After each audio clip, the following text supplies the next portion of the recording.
Bismillahirrahmanirrahim. Assalamualaikum warahmatullahi wabarakatuh. Salam sejahtera untuk kita semua.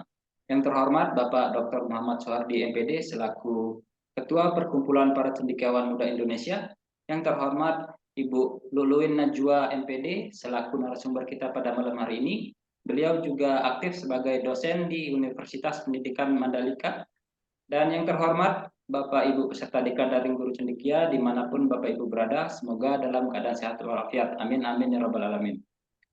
Selamat datang Bapak Ibu dalam kegiatan tiap bulan kami diklat daring guru cendekia ini. Kebetulan pada malam hari ini merupakan pertemuan pertama kita dan juga merupakan kelas pertama kita pada bulan Oktober tahun 2023 ini, di mana pada bulan ini Bapak Ibu terdapat 4 kelas dalam diklat daring ini. Selain kelas yang pertama sekarang, ada 3 kelas lainnya Bapak Ibu. Jika Bapak Ibu tertarik, silahkan Bapak Ibu bisa mengunjungi website kami yaitu gurucendekia.id, atau Bapak Ibu bisa menghubungi saya selaku admin di Guru Cendekia dan juga rekan saya Lulu Arianti seperti itu. Baik Bapak Ibu, pada malam hari ini kita akan belajar dan berdiskusi bersama dengan tema diklat pendekatan kualitatif studi kasus dalam penelitian ilmiah seperti itu. Di mana pada malam hari ini kita akan membahas dan berdiskusi bersama tentang apa itu studi kasus, tujuan studi kasus, jenis-jenis studi kasus, dan lain-lain.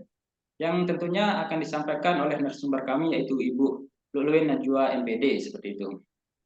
Dan sebelum kita mulai Bapak Ibu, saya ingin mengingatkan satu hal lagi berkaitan dengan fasilitas yang kami sediakan yaitu e-sertifikat, laporan pengembangan diri, daftar hadir dan lain-lain Bapak Ibu. Bapak Ibu tidak perlu khawatir karena semuanya sudah kami siapkan secara utuh dan lengkap dan akan kami bagikan 1 hari setelah kegiatan ini berakhir, yaitu pada hari Senin depan seperti itu Bapak Ibu. Jadi silahkan Bapak Ibu bisa lebih fokus untuk berdiskusi bersama dalam Zoom meeting pada malam hari ini sehingga apa yang kita dapatkan bisa lebih bermanfaat dan maksimal seperti itu. Baik, langsung saja Bapak Ibu, kita ke acara selanjutnya yaitu penyampaian materi oleh Ibu Luluin Najwa MPD. Kepada beliau dipersilahkan. Baik, terima kasih Mas Arif Fajri atas kesempatannya. Baik Bapak Ibu, Bismillahirrahmanirrahim. Assalamualaikum warahmatullahi wabarakatuh. Selamat malam Bapak Ibu yang sangat semangat sekali. Malam ini saya merasa terhormat sekali berada di sini membersamai Bapak Ibu via Maya begini. Dan saya harap Bapak Ibu tetap semangat ya walaupun di malam hari. Semangat belajar, kita berdiskusi bersama. Izinkan saya untuk share screen terlebih dahulu Bapak Ibu.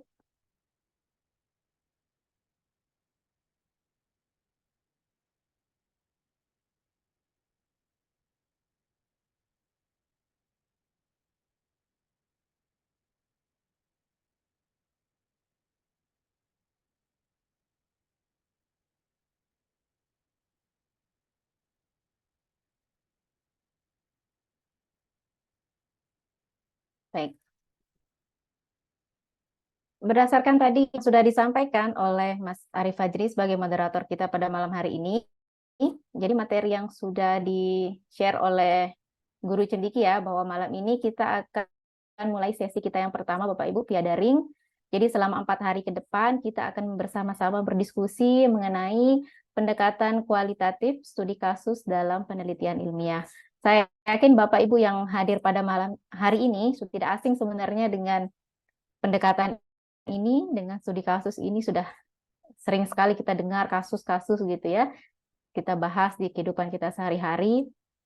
Namun pada kesempatan kali ini saya diberikan amanah untuk berbagi dengan Bapak Ibu ya. Kita sama-sama berdiskusi. Apa yang saya sampaikan pada malam hari ini itu adalah sebatas pengetahuan yang saya sudah dapat. Kemudian jika ada nanti pengetahuan Bapak Ibu yang lebih untuk melengkapi apa yang sudah saya ketahui saat ini, jadi bisa sama-sama kita diskusikan Bapak Ibu. Oke?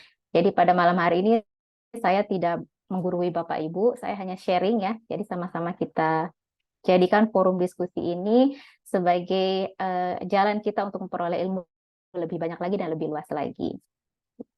Baik Bapak Ibu, untuk sesi pertama ini kita akan membahas lebih kepada apa sih studi kasus itu. Jadi untuk malam ini ya, dengan sesi yang kedua besok dibedakan sedikit. Kalau malam ini kita akan membahas yang tadi pengertiannya sampai apa itu ruang lingkupnya, namun mungkin belum sampai kepada bagaimana proses pengumpulan datanya, sampai bagaimana menguji dari studi kasus ini dan lain sebagainya. Jadi hari ini kita akan membahas mengenai studi kasus itu, jenisnya dan lain sebagainya. Baik Bapak Ibu, saya mulai saja. Jadi ini judul dari sesi kita malam hari ini. Baik Bapak Ibu, saya saat ini sebagai dosen di Universitas Pendidikan Mandalika, Bapak Ibu, di Lombok, Nusa Tenggara Barat, ya. Salam kenal dari saya, Bapak Ibu, dari Lombok. Kebetulan saat ini lagi ada MotoGP nih, Bapak Ibu. Kebetulan lagi booming-boomingnya nih MotoGP sekarang di Lombok gitu ya. Habis diarak-arak nih para pembalapnya gitu. Kemudian saya mengajar di program studi administrasi pendidikan. Jadi nanti jika dalam diskusi ini saya akan mungkin lebih banyak sharing mengenai hal-hal yang sifatnya di dalam pendidikan. Namun saya harap Bapak Ibu yang di luar pendidikan yang ikut dalam diklat ini juga dapat sharing informasi kalau misalnya ada kasus-kasus yang di luar ranah pendidikan gitu. Tidak apa-apa Bapak Ibu, nanti kita sharing sama-sama. Kemudian ya kita masuk ke materi kita. Karena tadi judulnya pendekatan kualitatif yang jenisnya studi kasus, kita sedikit membahas mengenai kualitatif research itu apa sih gitu ya. Ini menurut Munhal, saya ambil yang tahun 2012. Jadi menurut beliau Munhal ini bahwa penelitian kualitatif itu sifatnya sistematik, kemudian tujuannya dia itu subjective approach, ya, digunakan untuk mendeskripsikan kehidupan, life experience, pengalaman hidup begitu, dan situasi yang pada akhirnya nanti akan memberikan sebuah makna. Jadi poin pentingnya dari penelitian kualitatif ini adalah yang pendekatannya itu sistematis, kemudian dapat menggambarkan bagaimana pengalaman dan situasi hidup, dan akhirnya tujuannya tentunya memberikan makna. Lalu menurut Yin, sekarang masuk ke studi kasusnya. Kalau di dalam studi kasus, banyak yang mengartikan beragam ya. Namun ini saya ambil dari beberapa ahli, bahwa studi kasus ini merupakan proses pencarian pengetahuan yang empiris itu guna menyelidiki dan meneliti berbagai fenomena dalam konteks kehidupan nyata. Lalu menurut Tirta tahun 2020, bahwa studi kasus ini merupakan metode atau strategi yang digunakan oleh peneliti dalam melakukan penelitian untuk mengungkapkan sesuatu hal yang spesifik, yang unik gitu ya, sebagai fokus perhatian atau point of interest kita biasanya ya sebagai peneliti. Jadi biasanya studi kasus ini karena dia kasus gitu, jadi unik sifatnya. Itu biasa menjadi tanda kutipnya studi kasus tuh, ada yang unik dari permasalahan itu. Ya Bapak Ibu. Baik, saya lanjutkan. Lalu apa sih itu studi kasus? Kalau menurut dari berbagai macam ahli itu akhirnya dapat disimpulkan bahwa metode penelitian ini yang dimana peneliti itu menggali suatu kasus, baik itu satu kasus tertentu atau beragam kasus ya, dalam suatu waktu dan kegiatan, baik itu yang dialami oleh individu dalam bentuk program atau dalam bentuk event atau dalam prosesnya ya, atau dalam sebuah institusi atau kelompok sosial. Kemudian kasus itu dikumpulkan serta diinformasikan secara rinci, mendalam, dengan menggunakan berbagai prosedur pengumpulan data. Yang tentunya Bapak Ibu sudah kenal nih, kalau kualitatif itu ada 3 cara yang biasa digunakan ya. Ada WOD itu, ada wawancara, observasi, dan dokumentasi. Jadi berbagai prosedur dapat digunakan selama periode tertentu. Kemudian tujuannya apa studi kasus ini? Ya, semua penelitian pasti tujuannya adalah ingin memberikan informasi terbaru begitu ya, ingin memperbaiki sesuatu, ingin memberikan solusi gitu ya. Harapannya semua, mau penelitian kualitatif, penelitian kuantitatif ya Bapak Ibu, harapannya adalah setiap apa yang kita lakukan, penelitian apa yang kita kerjakan sekarang ini, harapannya ya menjadi informasi terbaru untuk menyelesaikan masalah, ya, untuk menjadi problem solving pada sesuatu hal begitu. Jadi kita melakukan penelitian inginnya ya bermanfaat untuk orang banyak gitu kan. Lalu penelitian studi kasus ini ya bukan hanya sekedar menjawab pertanyaan penelitian kita yang hanya apakah begitu ya, pengertiannya apa, objek yang diteliti, tetapi lebih menyeluruh dan komprehensif lagi tentang bagaimana hal itu bisa terjadi, bagaimana kasus itu ada begitu ya, lalu mengapa kasus itu bisa terjadi atau mengapa sebuah permasalahan itu bisa terjadi, ya, bagaimana bisa terbentuk begitu. Dan penelitian studi kasus ini tujuannya selain untuk memberikan deskripsi tadi, menjelaskan ya apa yang terjadi ini, kompleks apa gitu ya, dalam konteks apa, dia studi kasus ini juga bisa menguji teori dan dapat menghasilkan teori kalau studi kasusnya lebih mendalam lagi. Karena mungkin lebih banyak kasus yang akan diteliti, lebih banyak kasus yang akan didalami, jadi dapat menguji teori, sehingga pada ujungnya nanti dapat menghasilkan sebuah teori baru. Karena saking dalamnya dia mengkaji kasus tersebut. Baik, lalu kasus yang seperti apa yang nantinya bisa diteliti Bapak Ibu? Kejadian atau peristiwa, baik itu yang sederhana sifatnya, yang unik di sekitar kita, yang ada di dekat kita, di tempat kerja kita, begitu ya. Kemudian hal itu membuat kita menjadi tertarik karena dia ini unik gitu. Kemudian peneliti memiliki satu saja yang benar-benar lebih spesifik ya, yang unik tadi di tempat kita bekerja begitu ya, di tempat kita sekarang bertugas itu yang lebih mudah kita jumpai, atau mungkin di sosial kita, di masyarakat kita ada sesuatu permasalahan yang saat ini sedang viral misalnya. Lalu hal itu belum banyak yang ingin tahu, sebenarnya sudah banyak dibicarakan, tapi belum banyak yang mendalami hal itu karena masih simpang siur dan sebagainya. Lalu kita berkeinginan untuk mendalami hal itu. Nah, kita dapat menggunakan studi kasus ini sebagai salah satu jenis penelitian kita. Fokus utamanya apa penelitian studi kasus ini? Bisa orang, bisa satu orang saja ya, bisa sekelompok orang, 2, 3 orang dan lebih gitu. Kemudian bisa sebuah komunitas, misalnya di sekolah gitu ya, di kelas, di tempat kerja, di sebuah dinas gitu kan, di kampus misalnya begitu. Kemudian di dalam satu program, jadi program apa yang sedang sekarang diberlakukan, ya program pemerintah, peraturan pemerintah misalnya, kita kaji itu menggunakan studi kasus. Proses dalam pendidikan seperti apa, kebijakan, praktek-praktek, kemudian di dalam institusi. Jadi banyak hal fokus yang bisa diambil untuk dikaji melalui studi kasus ini. Selanjutnya, aspek-aspek apa yang penting ketika akan melakukan studi kasus ini? Jelas yang pertama, Bapak Ibu sudah menentukan permasalahannya apa, kasusnya ini apa, bisa tidak dijelaskan nanti secara detail. Contohnya saja misalnya yang sudah kita lewati, alhamdulillah ya sudah berlalu begitu, walaupun sekarang masih terasa juga, ini adalah salah satu efek dari COVID-19 ya Bapak Ibu, jadi alhamdulillahnya kita bisa diklat itu secara daring ya, seperti ini. Jadi kalau misalnya mau menjelaskan COVID-19 gitu, permasalahan atau kasus COVID-19 ini dijelaskan secara detail, apa itu, di mana mulainya begitu ya, kenapa ini bisa jadi unik nih kasus ini begitu. Jadi permasalahannya ini benar-benar detail dijelaskan, itu dalam studi kasus. Kemudian untuk mendeskripsikan konteks itu, dideskripsikan berdasarkan kondisinya, berdasarkan situasi, ya, di mana tempatnya begitu kan. COVID-19 ini misalnya mau dijelaskan, kita ambil COVID-19 sebagai kasus. Tapi kita mau ambil konteksnya itu hanya di wilayah kita saja, misalnya di Kalimantan Utara saja begitu kan. Nah, itu konteksnya, kondisi dari kasus itu di Kalimantan Utara itu seperti apa? Atau di Jawa Timur misalnya, seperti apa kondisinya, seperti apa situasinya, tapi masih dalam satu kasus. Jadi permasalahan itu dijelaskan detail, kasusnya itu yang dijelaskan detail, lalu dideskripsikan konteksnya itu, kondisi di lokasi itu, situasinya itu seperti apa, begitu. Sama halnya dengan misalnya kurikulum kita yang berubah, begitu ya, kurikulum Merdeka misalnya sekarang.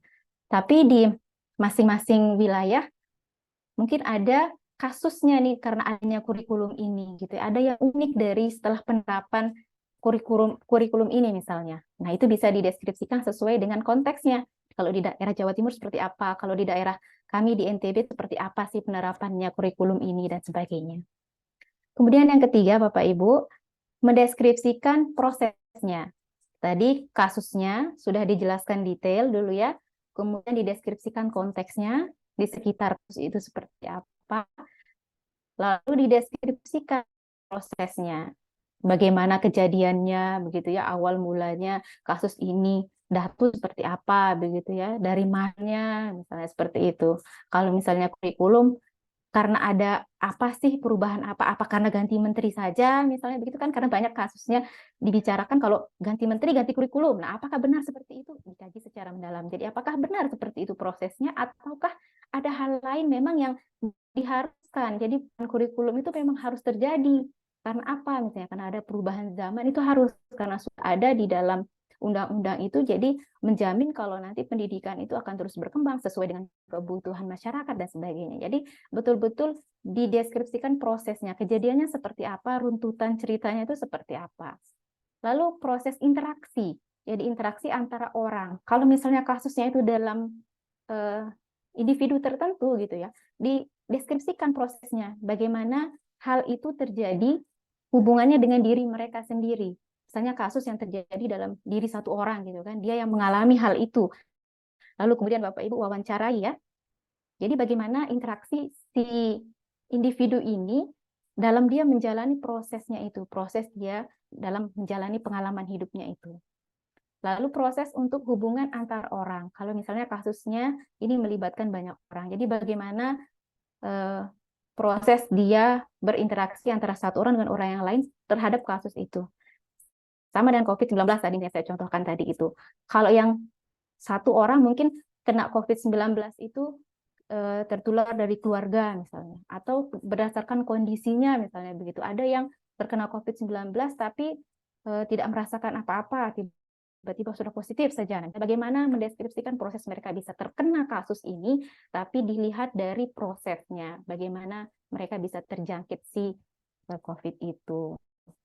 Kemudian yang keempat, aspek penting yang harus dijelaskan dalam studi kasus ini adalah pembahasannya yang mendalam, Bapak Ibu. Karena dia sifatnya yang kualitatif itu ya, jadi kita menggali suatu kasus itu dalam. Jadi tema-tema penting yang ada pada saat Bapak Ibu melakukan studi kasus ini, itu perlu dibuat poinnya, jadi tema-temanya apa. Misalnya tadi seperti COVID-19 ya, atau seperti kurikulum. Kemudian yang terjadi pada saat COVID-19 ini, dilihat dari cara penanganan misalnya. Oh, berarti temanya itu setelah kita mendeskripsikan kasusnya, kita tahu siapa yang saja yang terjangkit, misalnya bagaimana penanganannya dari masing-masing daerah, misalnya seperti itu. Jadi diberikan tema-tema untuk lebih mudah menjelaskan nanti. Ini masuknya ke tema yang mana ya, ke bagian yang mana untuk dijelaskan. Jadi setelah ada pengertian tadi, apanya begitu ya, misalnya pengertian mengenai kasus itu, lalu mengapa. Jadi poin-poinnya itu dibuatkan tema-tema. Jadi ada runtutan kepentingan pada saat kita menjelaskan penelitian kita. Lalu aspek yang kelima yang penting untuk diuraikan pada studi kasus ini adalah pelajaran apa yang dapat diambil dari kasus yang dibahas tentunya. Jadi kan harapannya semua penelitian sebenarnya Bapak Ibu harapannya memang memberikan kemanfaatan itu, jadi bermanfaat.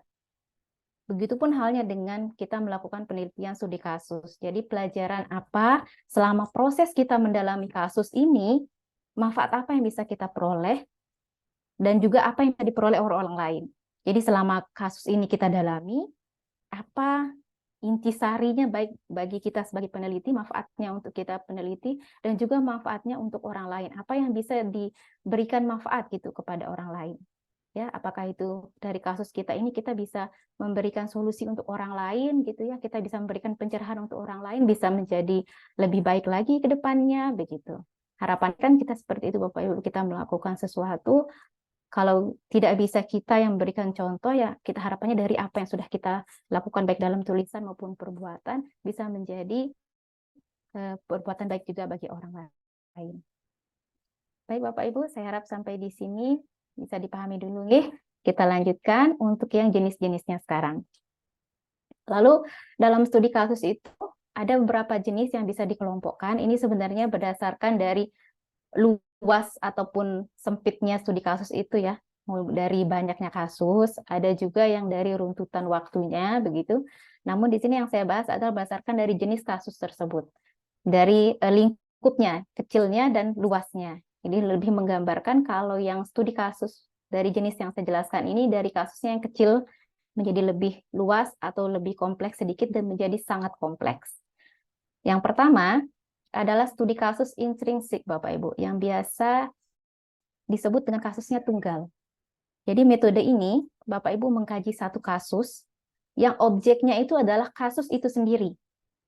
Jadi benar-benar kasus itu yang didalami, tidak melihat ke yang hal yang lain dulu. Tadi seperti yang saya contohkan COVID-19 misalnya, ya, betul-betul didalami apa ini sih barang yang baru ini apa gitu. Kenapa bisa muncul? Munculnya dari mana? Mengenai siapa saja gitu kan. Lalu bagaimana orang itu tadi bisa terkena begitu kan dan sebagainya. Itu apa, mengapa dan bagaimananya itu. Fokusnya ke kasus itu saja.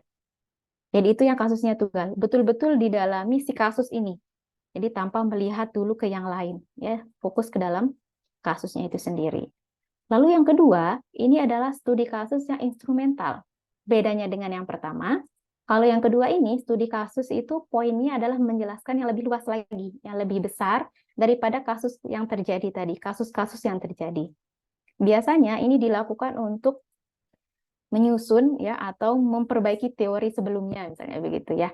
Lalu yang dibahas itu bukan hanya apa sih kasus ini, bukan hanya mengapa ini bisa terjadi, lalu bukan hanya bagaimananya saja, tapi lebih luas lagi. Apa faktor-faktor yang menyebabkannya? Lalu apakah sudah ketemu solusinya bagaimana masing-masing dari daerah misalnya untuk menyelesaikan permasalahan ini. Jadi lebih luas lagi. Dari yang tadinya kasusnya itu saja yang dibahas gitu ya. Kalau misalnya ada informasi mengenai hal itu di yang studi kasus intrinsik, digunakan lagi oleh studi kasus instrumental itu bisa. Karena untuk menjelaskan lebih luas lagi. Setelah dia mengetahui dari studi kasus intrinsik ini ya, mengapa, bagaimana itu kan, kemudian ingin dijelaskan lebih luas lagi, menggunakan studi kasus instrumental jenisnya yang digunakan. Jadi lebih besar lagi, lebih luas lagi pemahaman yang bisa diperoleh begitu. Sehingga nanti akhirnya bisa memperbaiki teori yang sebelumnya begitu atau bisa malah menghasilkan teori yang baru. Jadi lebih luas. Yang tadinya hanya sampai apa itu, mengapa bisa terjadi dan bagaimana, tapi lebih dalam lagi. Apa sih faktor-faktornya? Misalnya tadi COVID-19 itu di kota Jawa Timur, di Kalimantan Utara, di Lombok kan beda-beda barannya misalnya.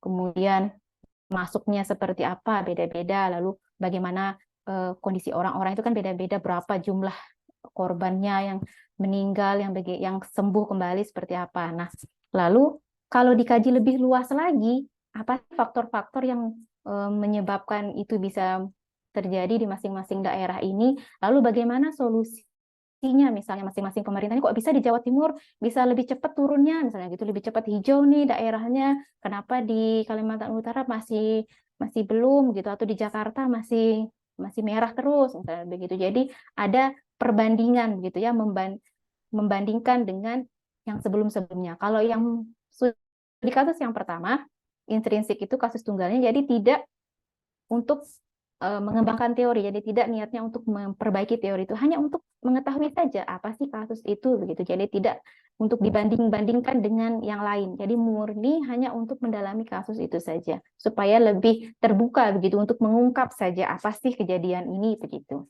Jadi tidak sampai untuk membandingkan dengan hal ini hal itu lalu menambahkan dengan teori-teori baru, itu tidak. Yang studi kasus pertama. Kalau yang kedua ini lebih luas lagi.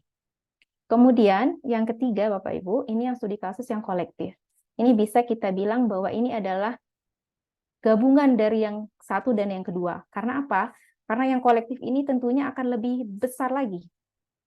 Karena kasusnya yang diteliti itu kumpulan dari beberapa kasus. Seperti tadi contohnya, yang misalnya COVID-19 tadi itu misalnya. Jadi kasus di kota X, Y, Z itu dikumpulkan. Atau bisa lebih besar lagi dari provinsinya misalnya, lebih luas lagi. Bagaimana penanganan di dalam satu provinsi atau lebih luas lagi dari masing-masing negara misalnya. Bagaimana penanganannya misalnya, bagaimana penanggulangannya, bagaimana sampai akhirnya bisa pulih kembali begitu. Jadi kolektif ini Bapak Ibu dari kumpulan kasus yang lebih banyak itu untuk mengetahui hal yang lebih luas lagi, penjelasan yang lebih besar dari kasus tersebut.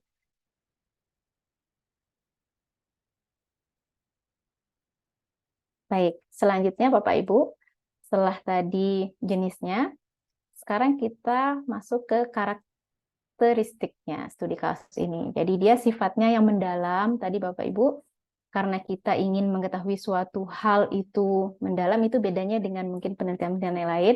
Kalau di kuantitatif itu ya, kalau di kualitatif karena ingin mengetahui secara mendalam dan membutuhkan narasi-narasi nanti untuk disampaikan, jadi perlu kita mengkaji sesuatu hal itu secara mendalam, apalagi kasus. Kalau hanya di permukaan saja, itu kan kemungkinan orang akan terbiasa, oh ini kan udah biasa nih gitu. Jadi belum ada sesuatu yang harus di wow banget gitu kan ya, untuk dipahami lebih lanjut. Ini kan cuma pengertian-pengertian saja, begitu tidak memberikan kita informasi lebih. Namun jika kita mengkaji kasus atau penelitian kita itu lebih dalam dan memberikan makna bagi orang sehingga orang itu paham, orang itu bisa aware terhadap dirinya, terhadap masyarakatnya. Nah, itu akan benar-benar berdampak bagi penelitian kita. Jadi, penelitian kita itu ada manfaatnya gitu bagi orang. Kemudian, selanjutnya dia berdasarkan konteks tadi ya, berdasarkan situasi dan kondisinya juga. Betul-betul dilihat kondisinya seperti apa, situasi di sekitar dari kasus itu bagaimana. Lalu karakteristik apakah Bapak Ibu akan memilih kasus tunggal atau yang multi kasus. Jadi ada yang kasus tunggal ditelitinya atau yang multi kasus, beragam kasus atau masih dalam satu tema. Contohnya saja misalnya seperti bullying ya. Kalau bullying kan dalam kasus besar, kemudian ada kasus-kasus kecilnya. Nah, apakah Bapak Ibu akan mengkaji yang besar ini atau yang kecil-kecilnya dulu, begitu kasus tunggalnya dulu. Kemudian pendekatannya holistik ya, secara menyeluruh, lebih mendalam lagi tadi kaitannya dengan itu. Lalu pengumpulan datanya Bapak Ibu, menggabungkan berbagai macam cara pengumpulan data yang biasa digunakan dalam pendekatan kualitatif itu, karena studi kasus ini merupakan salah satu metode dalam pendekatan kualitatif penelitian ilmiah. Jadi cara pengumpulan datanya yang biasa digunakan adalah menggunakan wawancara, ya, demonstrasi dan observasi. Saya yakin Bapak Ibu sudah familiar betul ya dengan hal ini, sudah terbiasa kita lakukan sehari-hari. Lalu analisis kasusnya, dalam menganalisis kasus nanti yang sudah kita kumpulkan, kita akan mencari pola-pola yang sudah kita peroleh gitu dari kajian kita yang mendalam itu, pola-pola apa yang terbentuk. Seperti tadi misalnya faktornya itu dibuatkan pola, oh ini yang menjadi awal mula permasalahannya, kemudian ini yang menjadi dampaknya, ini yang bisa dijadikan solusinya, itu dibuatkan pola-pola sehingga tema dan membentuk suatu konsep. Oke. Selanjutnya Bapak Ibu, apa sih manfaatnya ya? Studi kasus ini, kalau ini khusus ya dalam bidang pendidikan Bapak Ibu, dalam bidang-bidang yang lainnya juga bisa studi kasus ini digunakan ya, tentunya untuk mencari sesuatu informasi yang lebih dalam, akhirnya bisa menemukan solusinya. Namun ini saya berikan contohnya manfaat untuk dalam bidang pendidikan. Jadi bisa digunakan sebagai pemecahan masalah. Pemecahan masalah dalam bidang lain juga bisa kan ya Bapak Ibu.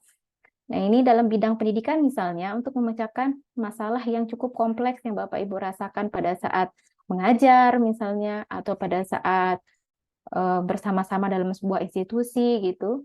Kemudian ada permasalahan atau ada suatu kasus yang harus dipecahkan permasalahan ini supaya tidak berkutat terus di dalam masalah tersebut. Gimana caranya supaya bisa lingkungan kerja ini menjadi nyaman gitu. Jadi kasus ini harus betul didalami, dicarikan solusinya. Jadi pemecahan masalah dalam hal yang cukup kompleks.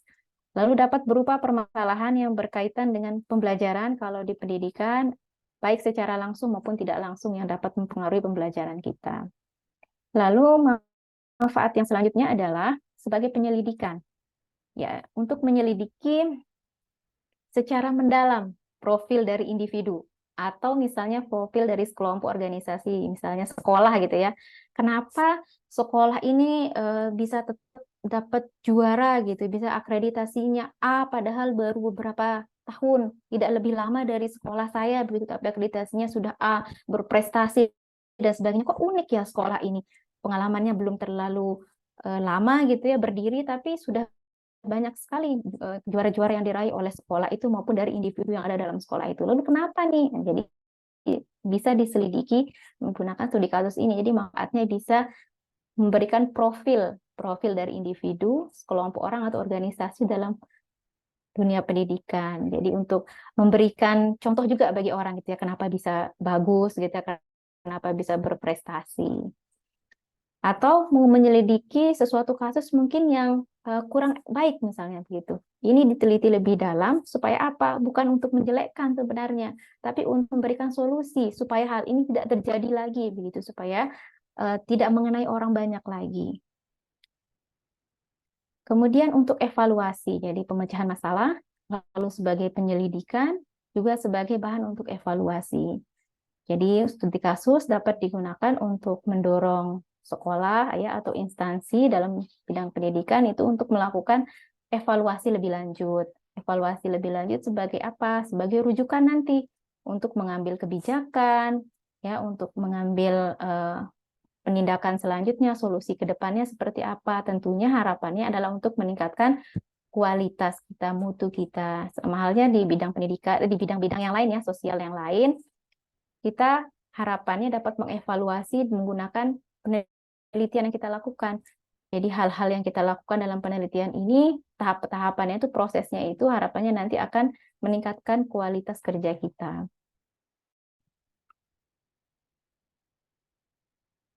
Selanjutnya Bapak Ibu, bagaimana studi kasus ini dilakukan? Ya, ini masih berhubungan dengan yang tadi juga. Jadi studi kasus ini yang pertama, Bapak Ibu bisa mendefinisikan kasusnya tadi ya, baik itu pada orang, sekelompok orang, dan lain sebagainya. Mau satu kasus atau multi kasus, di satu orang misalnya banyak kasus tapi di satu orang, atau di sekelompok orang, satu kasus tapi di sekelompok orang. Nah, bisa seperti itu. Kemudian dipilih kasusnya, mau kasus yang tunggal atau yang multi kasus. Misalnya contohnya Bapak Ibu mau tadi meneliti kasus bullying, tapi bullying yang dialami oleh orang saja. Gitu ya, berarti ngambil kasusnya tunggal, kemudian untuk satu orang, berarti hanya orang ini saja yang didalami berdasarkan kasus yang dialami. Atau misalnya Bapak Ibu ngambil yang multi kasus, ya, banyak kasus-kasus lain, tapi di satu orang dia alami kasus-kasus itu, beragam kasus itu dialami, tapi di satu orang atau sekelompok orang. Ya, Bapak Ibu ingin mengetahui bullying itu di sekelompok orang atau di satu sekolah misalnya, apakah ada orang yang dapat bullying verbal, bullying nonverbal, atau bullying fisik dan sebagainya. Kemudian setelah Bapak Ibu mendefinisikan kasus, lalu memilih kasus mana yang akan diteliti, lalu mengumpulkan data. Mengumpulkan data itu tadi menggunakan wawancara, demonstrasi, dan observasi tadi.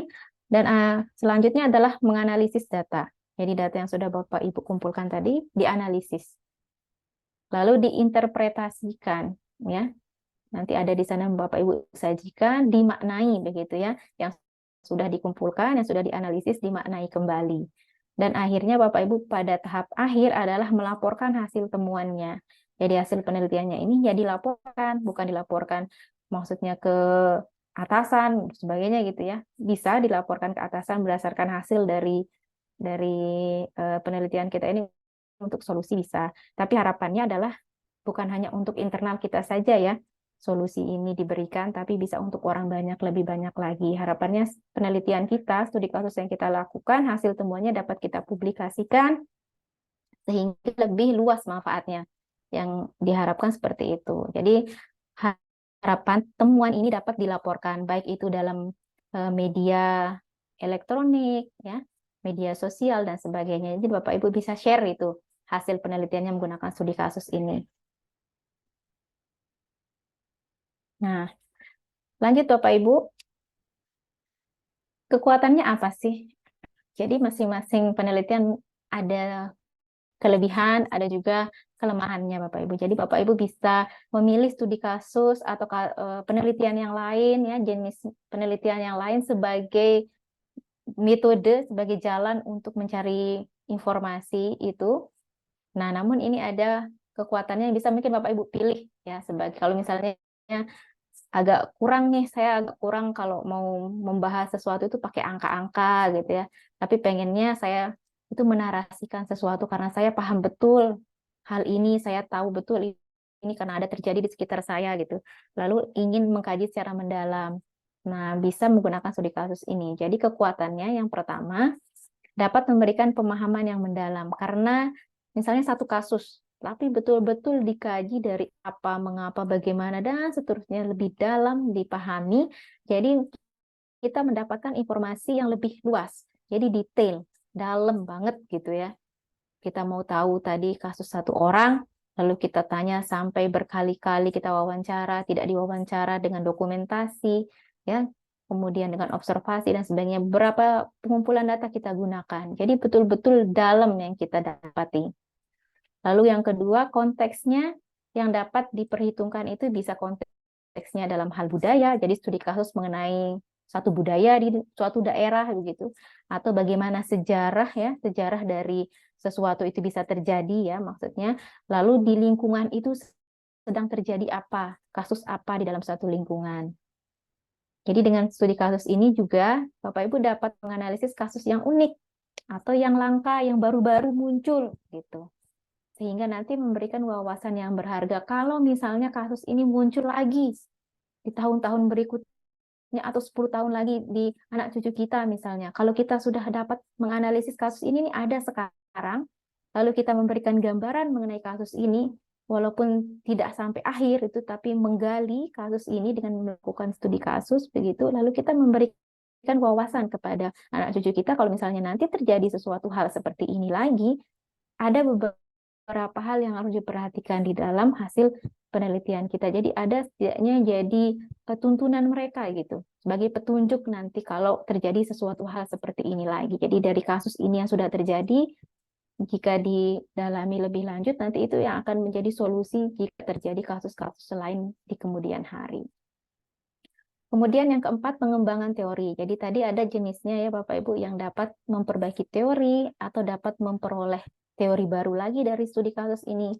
Karena studi kasus ini dapat digunakan Bapak Ibu untuk mengembangkan teori yang lebih luas. Misalnya sudah dikaji satu teori nih, saya mau mengkaji teori mengenai kepemimpinan saja misalnya. Teori kepemimpinan ini, tapi apakah memang masih berlaku seperti itu kepemimpinan di zaman yang sekarang? Apakah sudah dipengaruhi oleh berbagai macam hal, sehingga akhirnya kepemimpinan itu bukan hanya dipengaruhi oleh profesionalitas, dipengaruhi oleh kompetensi, pengetahuan dan sebagainya, tapi ada juga faktor-faktor lain yang dapat mempengaruhi kepemimpinan itu misalnya. Jadi ada pengembangan teori hal-hal baru yang bisa ditemukan dari kasus. Lalu yang kelima adalah generalisasinya terbatas. Jadi untuk memahami kasus serupa itu dalam konteks yang lebih luas, jadi tidak yang secara keseluruhan gitu ya. Jadi kasusnya yang sama saja dalam konteks tapi lebih luas lagi. Kasusnya yang itu gitu, tapi bisa jadi dalam konteks yang lebih luas.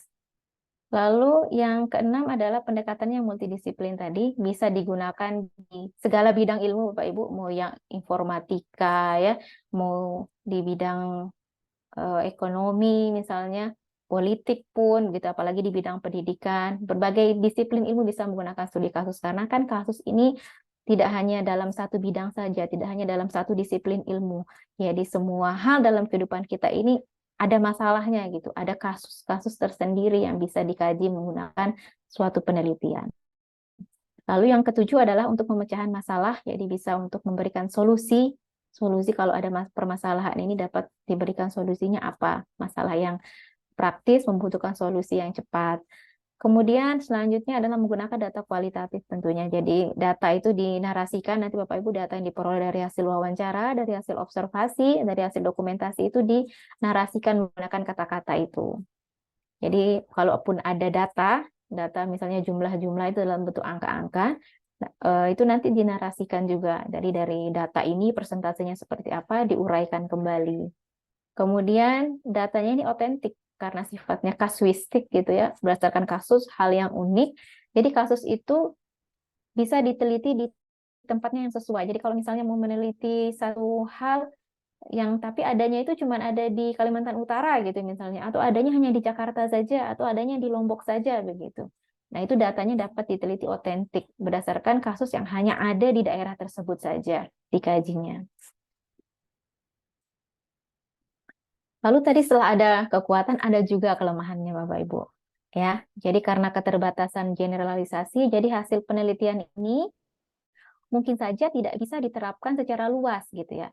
Misalnya Bapak siapa tadi yang dari Kalimantan Utara sudah melakukan penelitian ya menggunakan studi kasus di daerahnya. Kemudian Bapak yang di Jakarta kebetulan ada yang mirip nih kasusnya tentang mengenai hal ini, tapi belum tentu itu nanti bisa diterapkan atau hasilnya itu bisa sama gitu atau mirip-mirip. Bisa jadi itu bisa lebih beda lagi hasil penelitiannya. Jadi tidak bisa kita mengeneralisir hal yang sudah terjadi di sana akan sama lagi di tempat yang ini, begitu tempat yang beda lagi. Jadi hasil penelitiannya mungkin saja tidak bisa diterapkan di tempat itu karena itu merupakan kasus yang benar-benar unik di dalam satu daerah gitu ya. Kemudian membutuhkan waktu yang cukup lama karena prosesnya tadi menginginkan sesuatu yang dikaji itu mendalam diperolehnya, jadi tentunya waktunya akan menjadi lebih cukup lama karena kalau kita sudah mengetahui satu hal ingin dipastikan kembali pastinya membutuhkan waktu untuk memperoleh hal tersebut. Jadi pada saat nanti kita melakukan analisis, ada istilahnya kita harus kembali lagi ke lapangan jika data kita itu masih dirasa kurang atau ketika ada data yang miss tidak sama misalnya ya antara satu orang dengan orang lain kok beda ya. Lalu untuk memastikan hal yang beda ini kita kembali lagi ke lapangan begitu. Jadi kalau penelitian kualitatif itu Bapak Ibu menggunakan studi kasus pun, jadi Bapak Ibu bisa bolak-balik tuh, nggak mesti stay terus lurus gitu ya. Jadi bisa bolak-balik, bisa zigzag modelnya. Sudah masuk ke penelitian, bisa balik lagi kayak seperti observasi awal. Atau pada saat Bapak Ibu sudah menganalisis nih, sudah mau sampai akhir, kok ada data yang kurang gitu ya. Kok ada, saya kayaknya lupa nih kemarin mencatat hal ini. Lalu saya harus balik lagi wawancara. Boleh Bapak Ibu. Jadi balik lagi, meneliti lebih dalam lagi. Oh kurang informannya, mau nambah lagi. Boleh. Jadi bisa balik lagi. Nah itu yang mungkin menjadi kelemahannya ya. Dapat membuat waktunya sedikit lama. Kalau tidak dikejar target ya mungkin bisa saja ini enjoy gitu menjalani. Yang penting penelitian saja gitu. Oh ini juga untuk kenaikan pangkat misalnya ya. Lalu tidak apa-apa waktunya lama. Yang penting mendalami saja kasus ini gitu. Tapi jangan sampai kasusnya ini nanti keburu berhenti gitu ya, keburu hilang gitu. Jadi sudah menjadi apa namanya usang gitu kasusnya. Jadi membutuhkan waktu yang cukup lama. Lalu kelemahan yang selanjutnya Bapak Ibu adanya efek Hawthorne. Hawthorne itu apa? Jadi karena saking lamanya, jadi dapat memberikan kondisi jenuh, ya jenuhnya bagi peneliti iya, bagi yang diteliti juga iya. Apalagi Bapak Ibu misalnya ingin mengkaji satu kasus gitu ya di satu orang, ya tidak bisa kan hanya datang sehari saja selesai gitu penelitian. Ya pastikan diberikan jeda waktu. Mungkin hari pertama masih malu-malu ya, belum bisa nyaman ditanya-tanya begitu, disesuaikan kondisi. Jadi masih dapat informasi yang sedikit.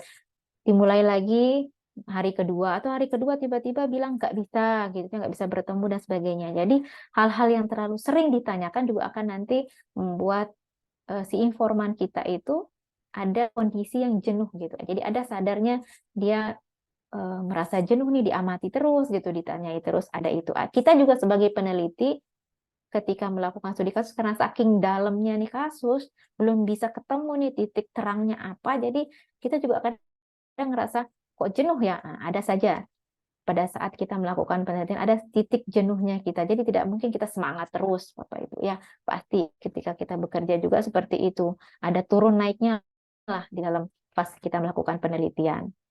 Lalu yang keempat, jadi karena desainnya fleksibel Bapak Ibu tadi, jadi peneliti kadang bisa beralih fokus.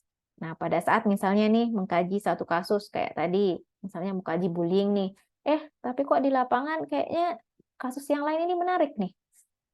Apa ini berhenti dulu ya, pindah ke yang lain. Nah, kadang-kadang bisa seperti itu. Karena desainnya fleksibel ini ya, studi kasus ini bisa tadi saya bilang maju mundur gitu kan. Ketika sudah sampai di analisis, ternyata kurang datanya misalnya. Tapi pada saat mengambil data lagi kok ada hal lain yang menarik gitu ya. Nah, bisa saja peneliti ini bisa beralih fokus karena itu penting, ini unik, ini dan sebagainya ya. Jadi karena desain yang fleksibel tadi bisa jadi nanti peneliti saat pertengahan beralih fokus begitu. Lalu yang kelima, Bapak Ibu, ini tantangan untuk tindak lanjut ya atau reproduksi. Jadi kelahiran lain gitu ya dari studi kasus ini. Jadi karena terfokus pada konteksnya yang unik ya tadi, jadi kadang sulit untuk peneliti lain mengulangi penelitian ini dengan metode yang sama gitu. Baik Bapak Ibu, untuk selanjutnya, jadi untuk membuat judul penelitian studi kasus, ya Bapak Ibu bisa merumuskan secara jelas dulu. Jadi kasusnya apa? Misalnya mau membahas tadi studi kasus bullying di SD apa misalnya begitu, atau di SMP, atau di komunitas apa misalnya, atau di masyarakat. Jadi dirumuskan secara jelas di sana ada kasusnya, lokasinya di mana begitu ya, atau ditentukan siapa kelompok orangnya begitu. Lalu kasus ini dapat berisikan gitu fokusnya tadi dari segi kasusnya ada, orangnya ada, atau dari sekelompok orang fokusnya itu ada. Dan tidak lebih dari 20 kata. Jadi ketika Bapak Ibu ingin meneliti, kemudian ingin membuat judul, lebih baik kurang dari 20 kata. Jadi agar lebih efisien saja, benar-benar betul fokus aja yang dituliskan di situ gitu. Nah, ini ada beberapa contoh penelitian Bapak Ibu ya yang bisa saya berikan ke Bapak Ibu. Ini salah satu yang bisa, ini semua kayaknya atau lebih kepada pendidikan sepertinya ini. Yang pertama Bapak Ibu ini dari pengajaran ya. Di Bapak Ibu yang guru misalnya di sini ataupun yang kepala sekolah misalnya atau yang berada di ranah pendidikan, jika ingin melakukan studi kasus ada beberapa hal yang bisa diteliti seperti studi kasus tentang penerapan metode pengajaran inovatif misalnya. Seperti sekarang banyak metode pembelajaran yang digabungkan dengan teknologi misalnya.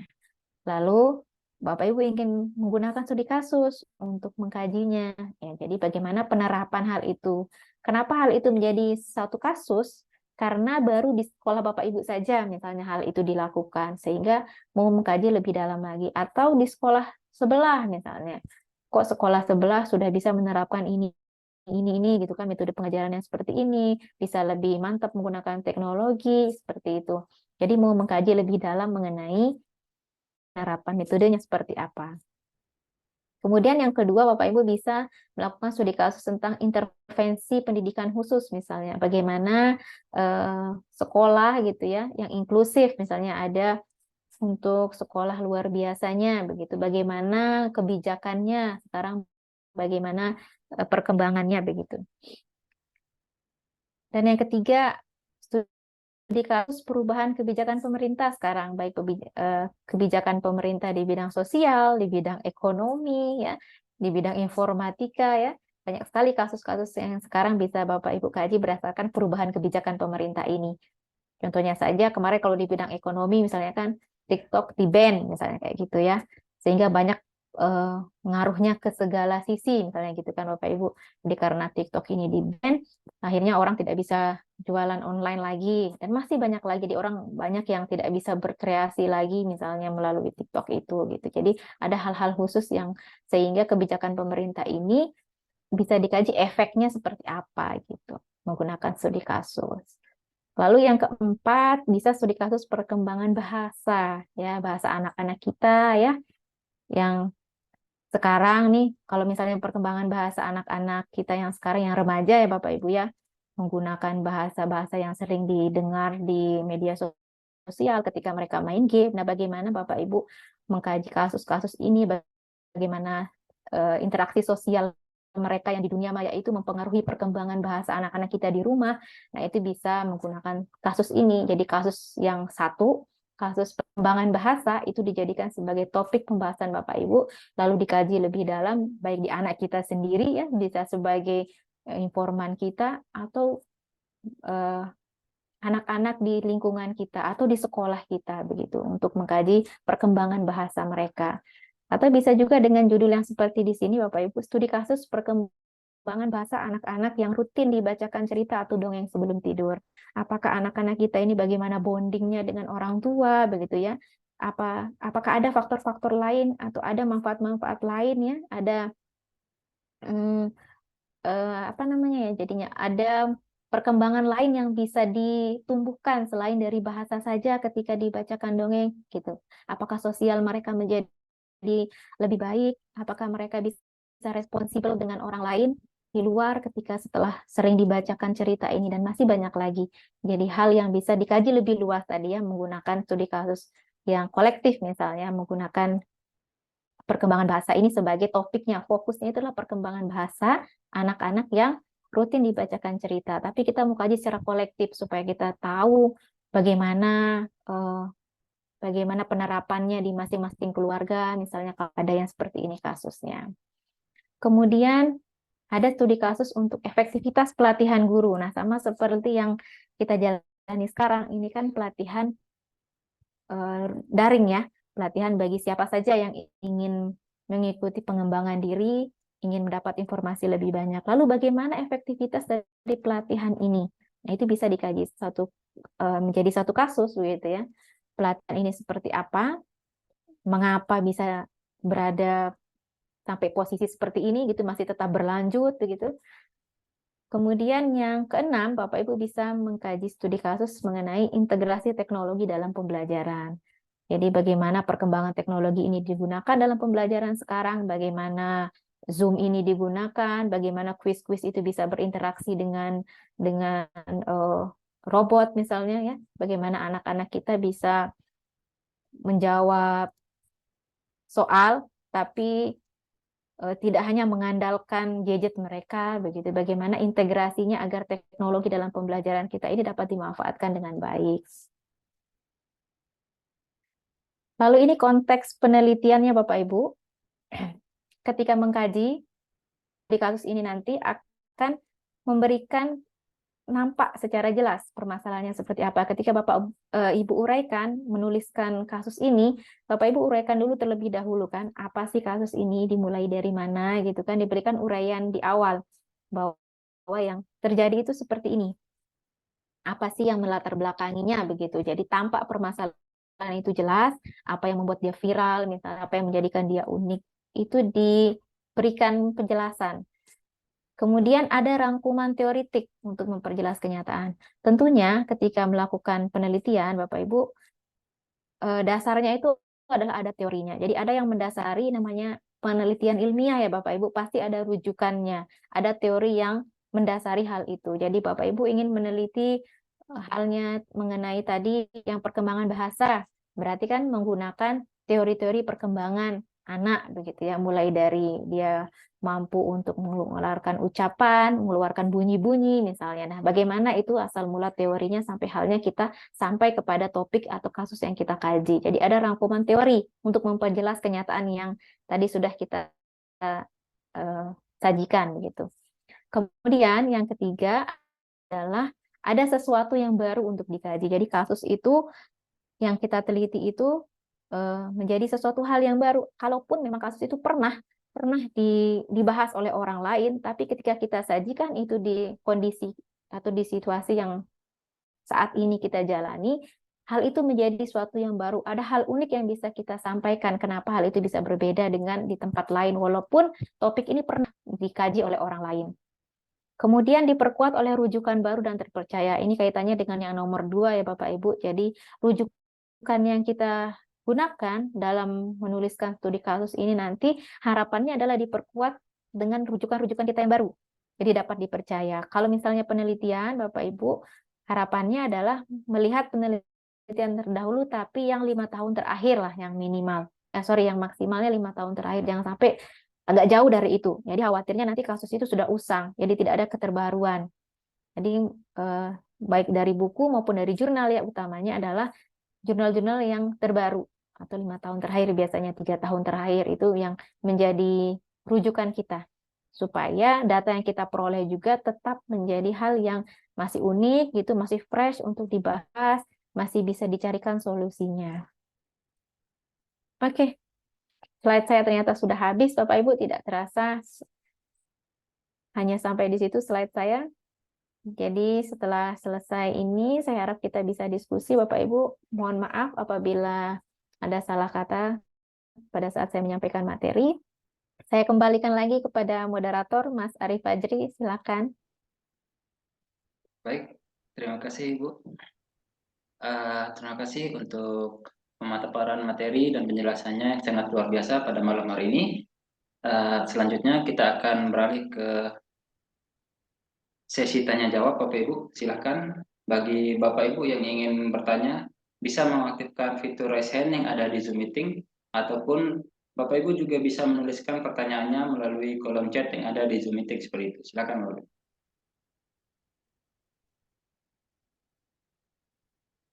Baik, sembari menunggu Bapak Ibu yang akan bertanya, saya ingin menyampaikan satu hal Bapak Ibu terkait dengan Bapak Ibu yang terlambat atau tidak bisa mengikuti Zoom meeting secara penuh dari awal sampai akhir. Bapak Ibu tidak perlu khawatir karena rekaman Zoom meeting pada malam hari ini akan kami share juga di grup WA-nya seperti itu Bapak Ibu. Jadi Bapak Ibu tidak perlu khawatir seperti itu. Baik, silakan Bapak Ibu yang ingin bertanya bisa langsung mengaktifkan raise hand dan juga bisa menuliskan pertanyaannya melalui kolom chat yang ada di Zoom meeting seperti itu. Baik, di sini ada Bapak Raden Bagus yang ingin bertanya. Silakan Bapak Raden Bagus, bisa dihidupkan audionya. Ya, baik, terima kasih. Tadi saya nyari di sini tidak tahu saya caranya untuk mengangkat tangan di situ. Silakan. Ya baik, terima kasih atas waktu yang diberikan buat saya dan selamat malam untuk Mbak Lulu. Selamat malam, Pak. Ketemu lagi di tempat dunia maya. Terima kasih sekali tadi sudah sangat spesial sekali apa yang sudah dipaparkan tadi. Saya masih mungkin kita sharing aja nih Mbak. Mungkin Nggih. itu studi kasus itu termasuk sebuah pendekatan ya Pak ya atau strategi ya studi kasus itu ya. Ya, metode. Beda. Nah, itu lebih cenderung ke penggunaannya lebih cenderung ke arah apa ya Mbak ya? Misalkan contoh gini. eh saya dulu pernah membuat artikel menggunakan model Kirkpatrick misalkan. Nah, itu pada saat kita ada diklat, pada saat ada diklat, saya akan mengevaluasi kegiatan diklat. Nah, sehingga untuk model Kirkpatrick itu sangat cocok untuk kegiatan semacam itu, diklat. Terus yang baru-baru ini sempat saya mencoba menuliskan kegiatan evaluasi program P5 misalkan. Evaluasi program P5 itu kan ada konteks, ada input, ada produk, ada hasil menggunakan CIPP ya. Nah, untuk yang studi kasus itu lebih cenderung ke arah mana ya? Itu ya Mbak ya. Terima kasih Mbak informasinya sebelumnya ya. Ya. Itu yang pertama itu yang pertama. Yang kedua tadi memang betul studi kasus itu cenderung ke metode kualitatif ya, metode kualitatif dan data kualitatif. Bisakah cara pendekatan penelitian dengan menggunakan studi kasus itu digunakan untuk metodologi kuantitatif maupun data kuantitatif? Baik, makasih Mbak. Baik, terima kasih atas pertanyaannya dari Bapak Raden Bagus Mainau. Silakan Ibu, mungkin bisa langsung ditanggapi pertanyaan dari Bapak Raden Bagus. Baik, terima kasih Bapak Raden Bagus dari Malinau, Kaltara. Terima kasih Bapak sharingnya. Bapak ini mantap nih pengalamannya untuk yang P5 dan sebagainya Bapak ya, sering mengevaluasi diklat juga. Jadi saya belajar sama Bapak juga bisa nih.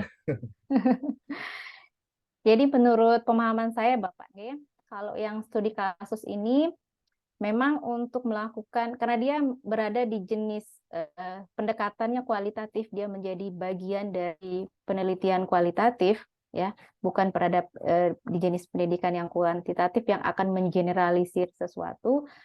Kemudian studi kasus ini mendalamnya itu dan rinci berbasis pada pemahaman atau perilaku manusia begitu yang berdasarkan pada perbedaan nilainya atau perbedaan kepercayaannya dan juga berdasarkan dari teori yang tadi saintifik. Jadi ada berdasarkan teorinya begitu. Kalau dia biasa disandingkan ini dengan fenomenologis biasanya kalau di penelitian kualitatif biasanya ya dia disandingkan dengan itu, biasanya dibeda-bedakan dengan itu. Lalu apa sih yang bisa menjadi pembeda gitu antara si studi kasus ini dengan si fenomenologis tadi? Kan sama-sama biasanya fenomena kan, ada kasusnya yang dia teliti begitu. Kalau di studi kasus ini itu lebih pada menjelaskan si kasus itu saja, fenomenanya itu saja, ya. Kemudian kalau yang dari fenomenologis ini bagaimana seseorang itu menginterpretasikan pengalaman mereka terhadap si fenomena, terhadap kejadiannya itu. Jadi menjelaskan kembali yang berdasarkan dia alami. Kalau ketika studi kasus, ini kasusnya ini yang didalami, dilihat dari orang-orang yang merasakan hal itu. Jadi menjelaskan si poin kasus ini sendiri. Begitu yang saya pahami Bapak ya, seperti itu. Lalu untuk yang pertanyaan Bapak yang kedua, bisakah cara yang studi kasus ini kita gunakan untuk hal yang sifatnya kuantitatif? Itu ya, atau studi kasus ini masuk ke yang datanya kuantitatif gitu. Kalau menurut saya Bapak, kalau misalnya Bapak menggunakan studi kasus ya, kemudian nanti ada data-data yang sifatnya kuantitatif, itu bisa digunakan. Ya, karena kalau misalnya Bapak menggunakan pendekatannya yang kuantitatif nih, lalu ingin masuk ke pendekatan kualitatif ini, pasti nantinya akan berpindah metode. Metodenya bisa menggunakan mix method gitu ya nanti. Bapak bisa menggabungkan keduanya. Ketika mengambil data kuantitatif, lanjutkan lagi mungkin dengan studi kasus bisa. Tapi kalau misalnya Bapak akan menggunakan studi kasus dengan data-data yang diperoleh dari data kuantitatif, lalu itu digunakan sebagai basic data untuk memulai permasalahan ini ada loh kasusnya gitu ya, dengan data yang sekian gitu kan, dari misalnya Bapak hasil evaluasi gitu kan, hasil evaluasi ini digunakan untuk mendalami kasusnya ini gitu, mendalami mengenai P5 itu seperti apa misalnya Pak ya, dari data yang sudah Bapak peroleh itu bisa. Jadi mengkaji lebih dalam berdasarkan dari pengalaman yang sudah dialami, pengalaman yang sudah Bapak peroleh. Jadi bisa melanjutkannya dengan studi kasus. Tahapannya tetap sama nanti menggunakan wawancara, dokumentasi, dan observasi itu. Begitu Bapak yang bisa saya sampaikan. Semoga nanti bisa diskusi lebih lanjut Bapak. Masih ada 3 hari ke depan. Semoga apa yang saya sampaikan bisa menjadi apa ya, informasi lebih lah. Saya juga dapat informasi lebih banyak lagi nanti dari Bapak. Sekian Bapak yang bisa saya respon. Ya baik Mbak. Jadi seperti umpamanya data kuantitatifnya berbentuk angka, Oke. kita rubah. Berarti instrumennya itu mungkin misalkan baik itu 3, sangat baik 4, sangat baik 5, mungkin begitu ya Mbak ya. Instrumennya bisa Iya, di situ iya, sehingga benar. dari data. Datanya narasi gitu Pak ya. Nggih, betul. Dari setuju menjadi sangat tidak setuju. Nah, kenapa bisa sangat tidak setuju gitu nih? Kenapa dicari tahu nih yang sangat tidak setuju ini mengapa gitu kan? Apa yang menyebabkan dia tidak setuju? Lalu bagaimana dengan yang setuju? Kenapa kontradiktif nih? Misalnya seperti itu. Jadi lebih mendalam lagi yang bisa Bapak peroleh karena adanya data-data tadi. Ya, terima kasih Mbak Lulu. Baik, terima kasih atas pertanyaan dari Bapak Raden Bagus dan terima kasih juga tanggapannya dari Ibu Lulu Najwa. Selanjutnya di sini ada pertanyaan dari kolom chat, izin untuk dibacakan satu Ibu. Dari Ibu Sanita Lohi. Ingin bertanya tentang karakter penelitian yang multikasus. Apa bisa multikasusnya orang berbeda? Dan tujuan pendekatan ini bisa digunakan untuk apa saja? Apakah bisa buat artikel jurnal? Seperti itu pertanyaannya. Oke. Terima kasih Ibu Kanita Lohi ya yang sudah bertanya. Salam kenal Ibu. Jadi pertanyaannya apa bisa multikasus ini untuk orang yang berbeda? Iya, bisa Bu. Jadi kalau tadi kan ada contohnya, ada saya sebutkan jenisnya gitu ya. Jadi bisa multikasus, jadi banyak kasusnya di orang-orang yang berbeda. Bisa Ibu. Jadi Ibu mengambil jenisnya untuk multi kasus dan juga untuk kasusnya yang tidak tunggal gitu ya. Jadi lebih luas lagi yang Ibu peroleh informasinya itu bisa. Misalnya tadi contohnya Ibu akan mengkaji topiknya dulu kasus bullying, tapi bullyingnya itu yang jenisnya ada yang verbal, ada yang non-verbal, atau ada yang fisik, atau ada yang pelecehan seksual misalnya. Nah, dari berbagai jenis kasus-kasus ini, Ibu akan kaji di orang-orang yang berbeda, ya. Misalnya di siswa di siswa SMP gitu ya, di siswa SMA, di anak kuliah atau di mahasiswa misalnya ya, atau pada guru misalnya kan. Nah, itu kan orang-orang yang berbeda, tapi kasusnya sama atau banyak kasus yang dari satu topik yang satu utuh gitu ya, dari bullying tapi berbagai jenisnya gitu ya. Karena kan lebih dalam lagi Ibu ingin mengkaji, jadi bisa. Lalu tujuan pendekatan yang bisa digunakan dan tujuan pendekatan ini bisa digunakan untuk apa saja? Maksudnya mungkin dari bidang ilmunya mungkin ya, bisa untuk berbagai macam bidang ilmu Bapak Ibu. Jadi dia lebih multidisiplin tadi ya untuk pendekatan studi kasus ini. Jadi karena dalam kehidupan sehari-hari kita terbiasa dengan permasalahan kita ya, permasalahan sehari-hari di lingkungan kita itu bisa kita kaji lebih dalam lagi. Kenapa hal ini bisa terjadi? Mungkin terbatas ketika kita akan memperoleh data itu menggunakan kuantitatif misalnya ya, hanya kita dapat menghasilkannya berupa angka-angka, ada jawaban iya, tidak, misalnya begitu. Misalnya kita nanya ke orang, pernah pernah merasa dilecehkan misalnya seperti itu kan? Jawabannya iya dan tidak. Iya. Lalu kenapa bisa iya gitu kan?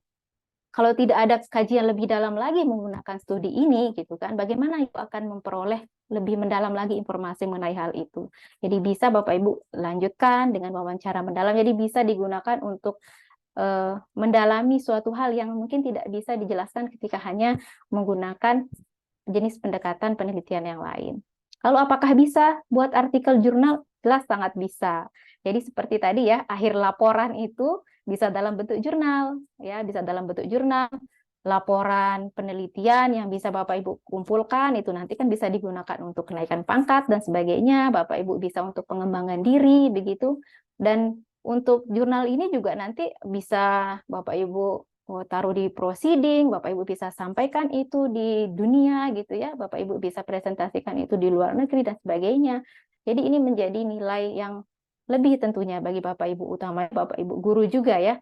Jadi nilai lebih Bapak Ibu yang saat ini mungkin sebagai dosen ada di sini, sebagai pejabat pemerintah juga bisa menggunakan hasil dari penelitian Bapak Ibu dalam penelitian studi kasus nanti dipublikasikan, dijurnalkan supaya orang lebih mengetahui lebih banyak. Saya pun sebagai narasumber saat ini ketika nanti pada suatu saat akan menemukan penelitian Bapak Ibu yang hadir di sini menggunakan studi kasus, ada kajian yang belum saya ketahui, itu saya merasa sangat terbantu untuk memperoleh informasi terbaru. Jadi saya harap Bapak Ibu bisa melahirkan penelitian-penelitian itu ya, studi kasus ini. Jadi nanti di Guru Cendekia ini banyak sekali jurnalnya Bapak Ibu.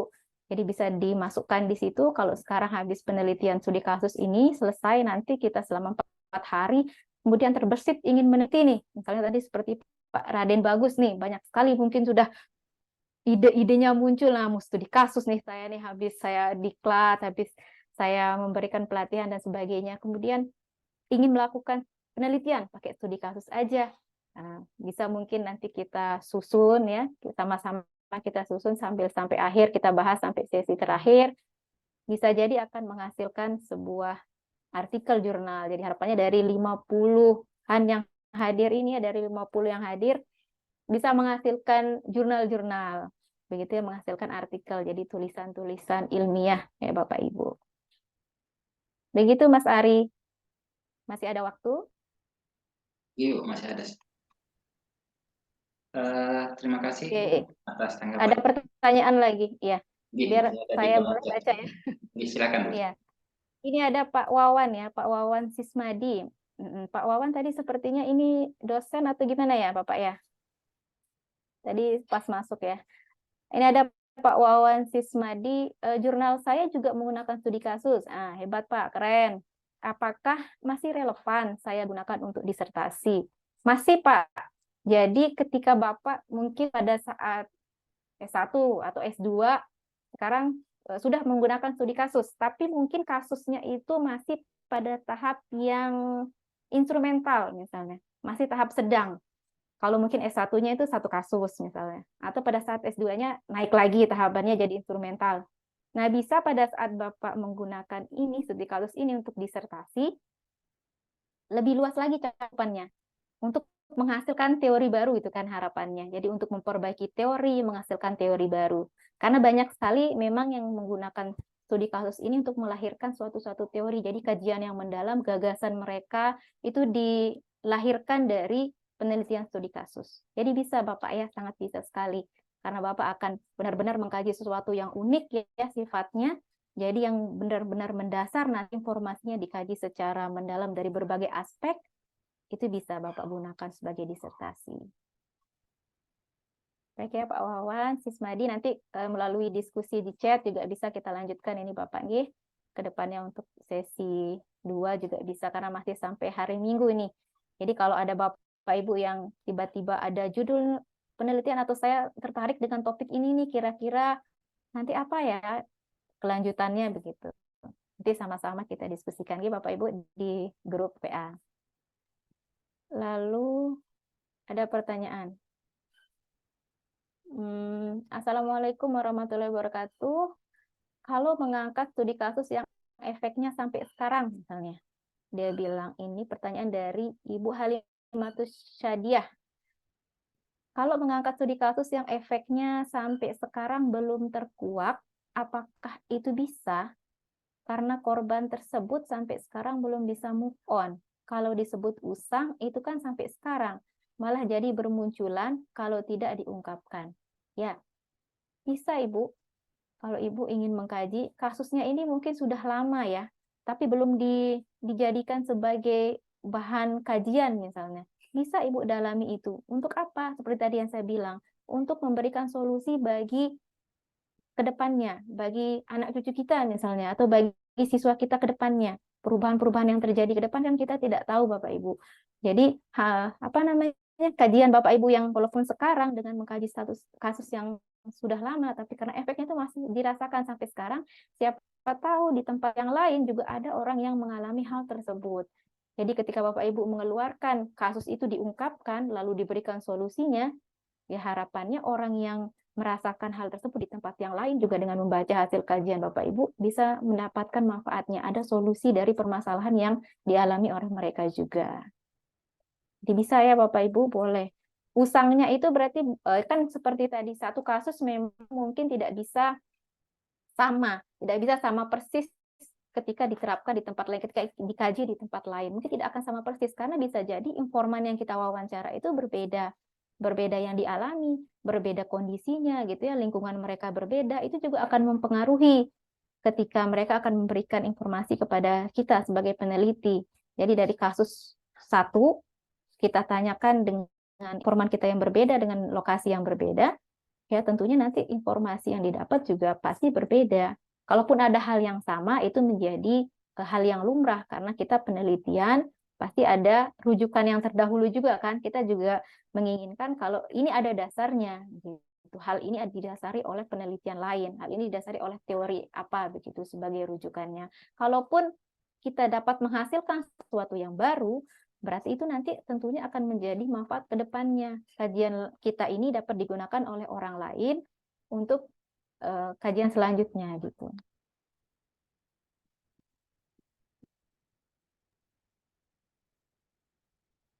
Baik, Mas Ari, saya lihat lagi di chat ini ya. Silakan.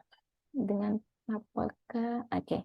Untuk tesis, ya, Masya Allah nih yang bertanya ini sepertinya bersemangat sekali ini. Ini ada tesis, ada disertasi, Masya Allah. Saya saja belum ini bahas disertasi, Bapak Ibu.